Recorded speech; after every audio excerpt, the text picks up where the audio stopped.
Indonesia's environment minister has told G20 officials the world risks heading into uncharted territory if they fail to act together against the climate crisis. The call came at a G20 environmental meeting on Bali.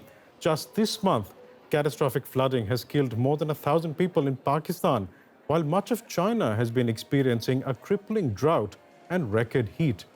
Here's more of what Siti Nurabaya Bakar said. We know that climate change could become an amplifier and multiplier of the crisis.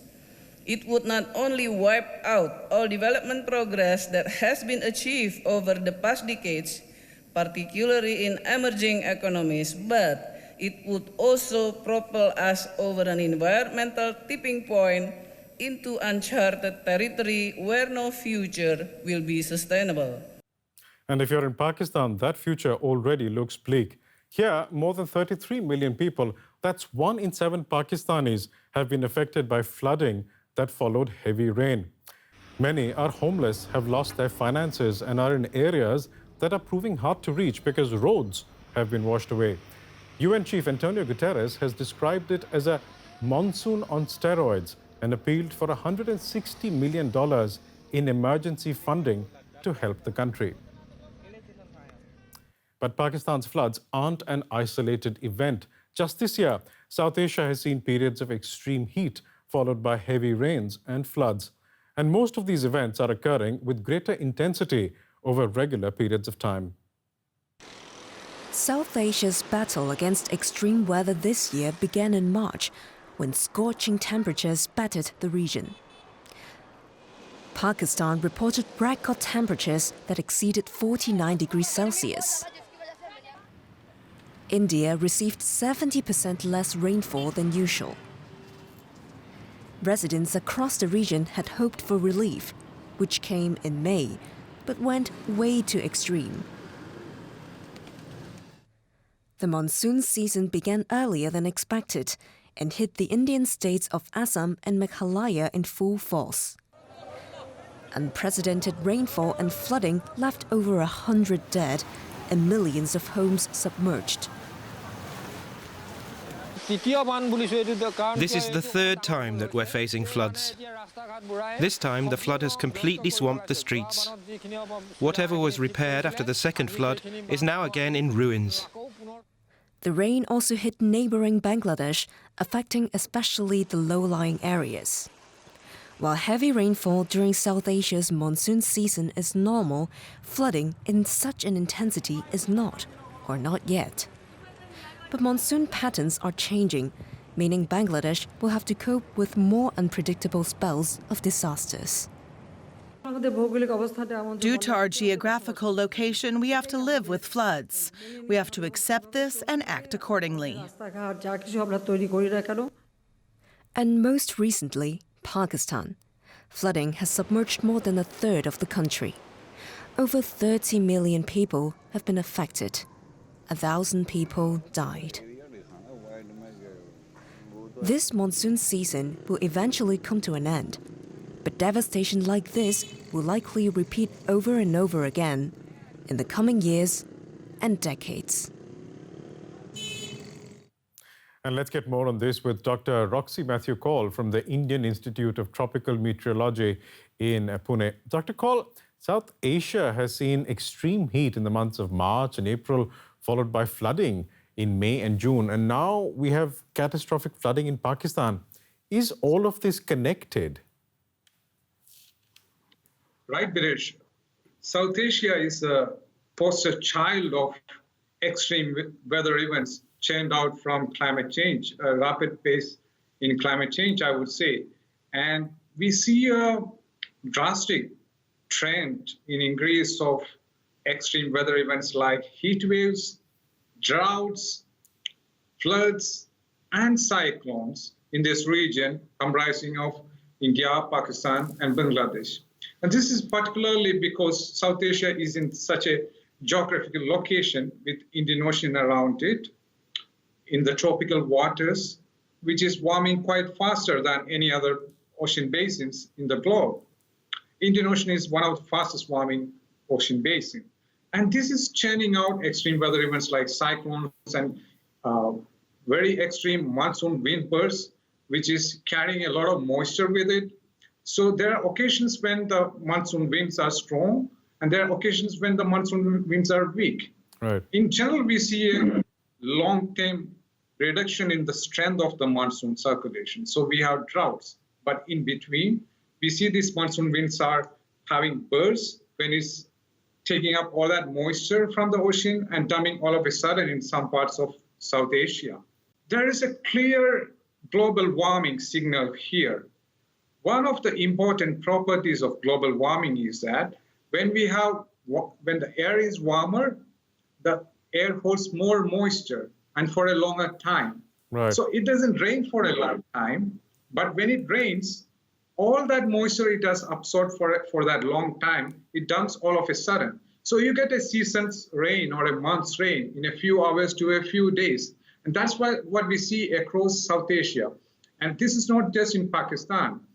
We saw that in India happening this year, even despite some of the regions, while some of the regions were going through droughts. Right. And we saw heavy and extreme rains and floods happening in eastern parts of India and Bangladesh.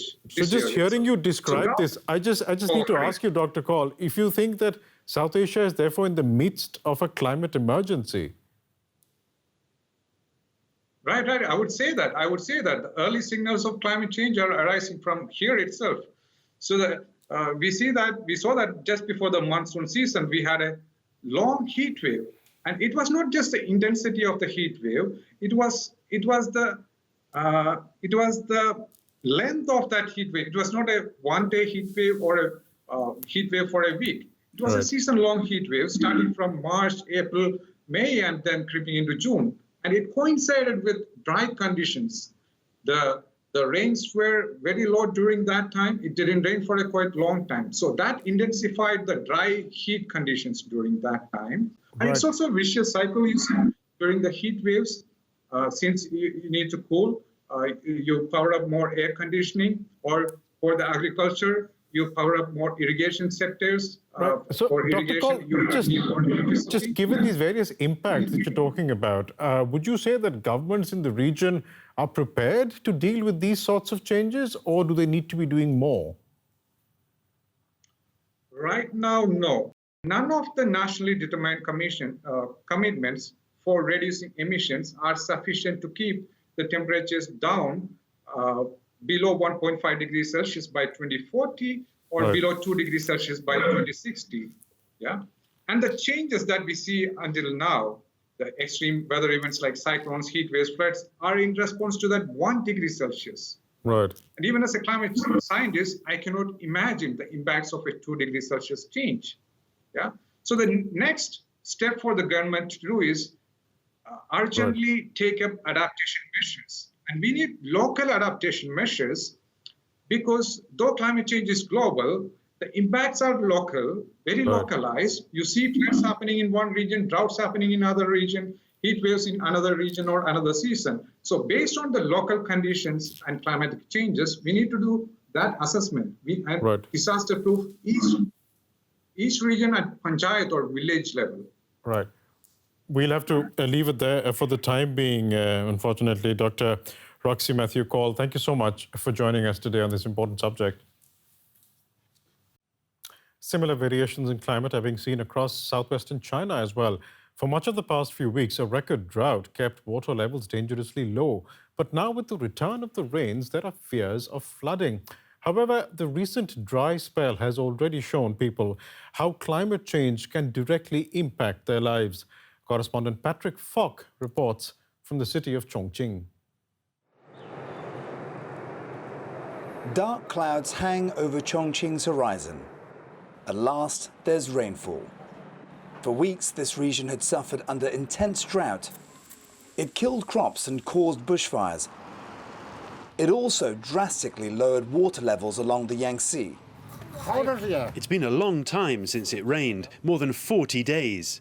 The Yangtze is the world's third largest river and a water source for about 600 million people. Its currents also fuel much of China's extensive hydropower infrastructure.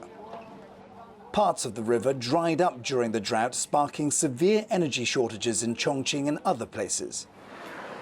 Restaurant owner Yang, who operates inside a downtown mall in Chongqing, is just one of the many local business owners affected.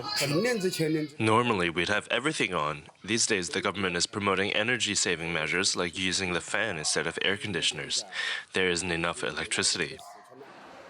Authorities had ordered malls to only stay open for 5 hours a day at the height of the heat wave.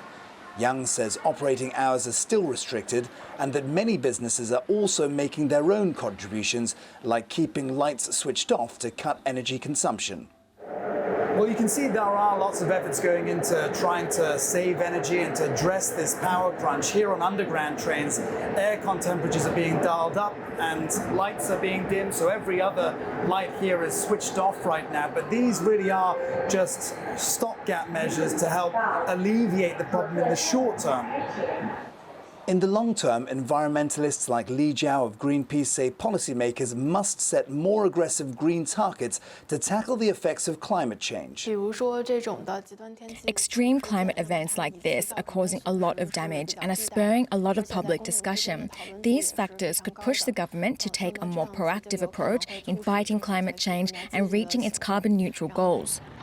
At the same time, though, the recent heat wave and the havoc it's caused have raised questions over southwestern China's reliance on hydropower. There are fears policymakers may resort to burning more fossil fuels like coal to meet its energy demands and to reduce the risk of future energy crunches brought on by extreme weather conditions. But it's likely to make it harder for China to achieve its goal of going carbon neutral by 2060. And it could contribute towards even more unpredictable and extreme weather in the future.